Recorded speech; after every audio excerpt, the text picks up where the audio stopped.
साथ संगत जी, प्रेम से कहना धन निरंकार जी। एक नई साखी के साथ स्वागत है आप सभी का आपके ही अपने चैनल पर। साथ संगत जी, आज की साखी का विषय है कि भगवान तो खुद ही भगत की प्रेम की डोरी में बंधने के लिए तत्पर रहते हैं, परंतु उन्हें निश्चल प्रेम में बांधने वाला कोई विरला भगत ही होता है। चलिए सुनते हैं आज की ये साखी। साथ संगत जी, एक समय श्री रंगनाथ मंदिर के महंत जी, जो कि प्रभु के बहुत प्रिय भगत भी थे, अपने कुछ शिष्यों को साथ लेकर दक्षिण में तीर्थ दर्शन करते हुए एक नगर में जा पहुँचे। संध्या का समय था।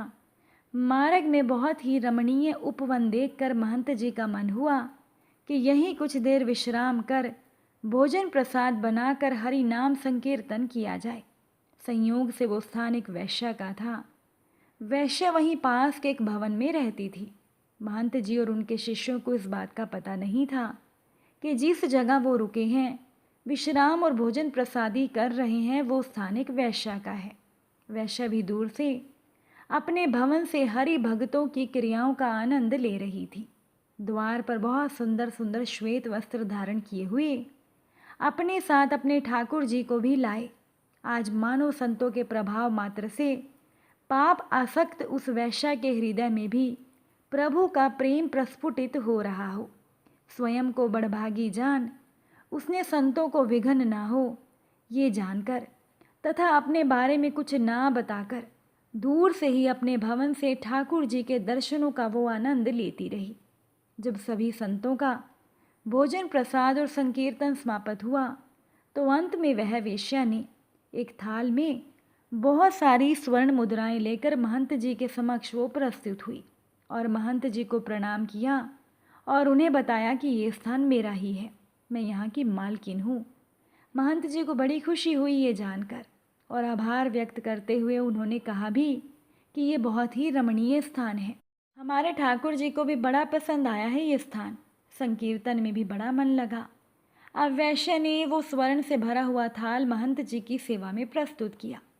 साथ संगत जी, अब सच्चे संतों का स्वभाव होता है कि वो बिना जाने किसी भी अयोग्य व्यक्ति का धन या सेवन नहीं लेते हैं और शास्त्र भी इसकी अनुमति नहीं देता है। अतः महंत जी ने उस वैश्य से कहा कि हम बिना जाने ये धन स्वीकार नहीं कर सकते कि आपने किस तरह से ये धन अर्जित किया है। वैश्य ने भी द्वार पर आए हुए संतों से झूठ ना कहकर सारी बात सच सच उन्हें बता दी कि मैं एक वैश्या हूँ और अपने इसी काम से मैंने ये धन अर्जित किया है। इतना कहकर वह महंत जी के चरणों में पूर्ण समर्पण करते हुए फूट फूट कर रोने लगी और महंत जी से श्री ठाकुर जी की भक्ति का दान देने का अनुग्रह करने लगी। महंत जी को भी दया आ गई उसके इस अनुग्रह पर, लेकिन महंत जी बड़े धर्म संकट में पड़ गए कि यदि वैश्य का धन स्वीकार किया तो धर्म की हानि होगी और यदि शरण में आए हुए को स्वीकारा नहीं, मार्ग नहीं दिखाया तो भी संत धर्म की हानि होगी। अब महंत जी ने अपने रंगनाथ जी का ध्यान किया और उन्हीं को साक्षी कर वैश्य के सामने एक शर्त रख दी और कहा, हम तो ये धन स्वीकार नहीं कर सकते। यदि तुम हृदय से अपने इस बुरे कर्म को छोड़ना ही चाहती हो तो ऐसा करो, इस पाप कर्म से अर्जित की हुई सारी संपत्ति को तुरंत बेचकर जो धन आए उससे हमारे रंगनाथ जी के लिए एक सुंदर सा मुकुट बनवाओ।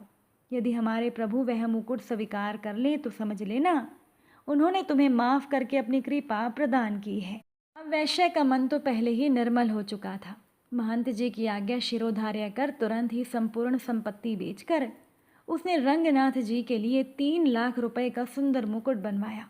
कुछ ही दिनों में वैश्य ने मुकुट बनवाकर अपने नगर से महंत जी के साथ रंगनाथ जी के मंदिर के लिए प्रस्थान किया। मंदिर पहुंचते ही जब ये बात समस्त ग्रामवासियों और मंदिर के पुजारियों को पता चली कि अब वैश्य के धन से अर्जित मुकुट रंगनाथ जी धारण करेंगे तो सभी अपना अपना रोष व्यक्त करने लगे और महंत जी और उस वैश्य का मजाक बनाने लगे।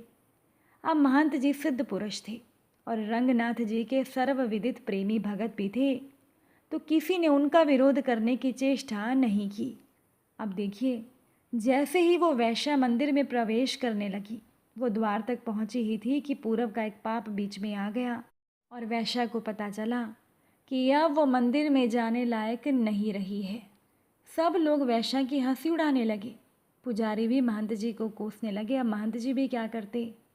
उन्होंने वैश्या के हाथों से मुकुट लेकर स्वयं रंगनाथ जी के गर्भगृह प्रवेश करके श्री रंगनाथ जी को वो मुकुट पहनाने लगे। इधर महंत जी बार बार मुकुट प्रभु के मस्तक पर धराएं और रंगनाथ जी धारण ही ना करें। मुकुट बार बार रंगनाथ जी के मस्तक से गिर जाए। अब तो महंत जी भी जो निराश हो गए थे वो सोचने लगे कि हमसे भी बहुत बड़ा अपराध हुआ है। शायद प्रभु ने उस वैश्या को स्वीकार नहीं किया, इसीलिए ठाकुर जी मुकुट धारण नहीं कर रहे हैं। अपने भगत को निराश देखकर रंगनाथ जी से रहा नहीं गया। अपने श्री विग्रह से भगवान ही बोल पड़े, बाबा आप निराश मत हो। हमने तो उसी दिन उस वैश्या को स्वीकार कर लिया था जिस दिन आपने उसे आश्वासन देकर हमारे लिए मुकुट बनवाने को कहा था। महंत जी ने बोला, प्रभु जब स्वीकार कर ही लिया है उसे तो फिर उस बेचारी का लाया हुआ मुकुट आप धारण क्यों नहीं कर रहे।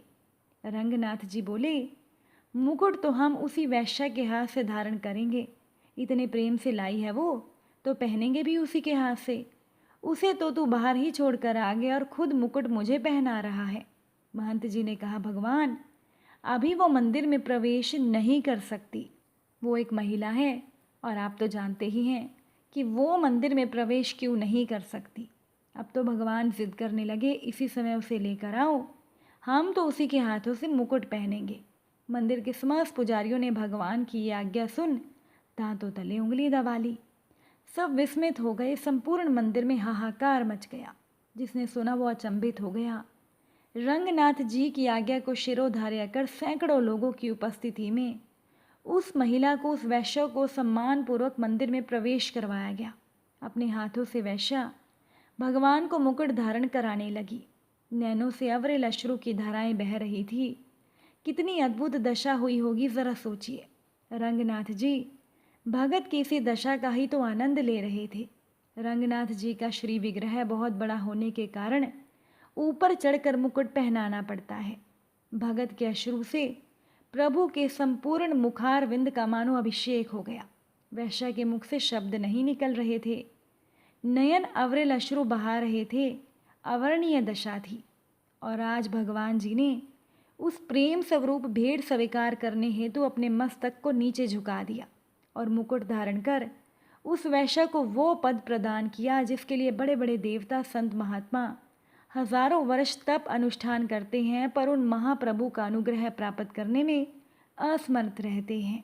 साथ संगत जी, कोटि कोटि वंदन है ऐसे संत को जो उस अनअधिकारी वैश्या पर अनुग्रह कर श्री गोविंद के चरणों का अनुसरण करवाया। वास्तव में भगवान का ही ये शाश्वत सत्य स्वरूप है कि भगवान सिर्फ और सिर्फ प्रेम से ही रिझते हैं। लाख जतन कर लो, हजारों नियम कायदे बना लो, परंतु यदि भावपूर्ण भक्ति नहीं है तो सब व्यर्थ है। दीन दयाल करुणा निधान प्रभु तक जब किसी भगत की करुणा पुकार पहुंचती है तो भगवान अपने आप को रोक नहीं पाते और दौड़े चले आते हैं अपने उस निज भक्त के पास। प्रभु तो स्वयं प्रेम की डोरी में स्वयं बंधने के लिए तत्पर रहते हैं, परंतु उन्हें निश्चल प्रेम में बांधने वाला कोई विरला भगत ही होता है।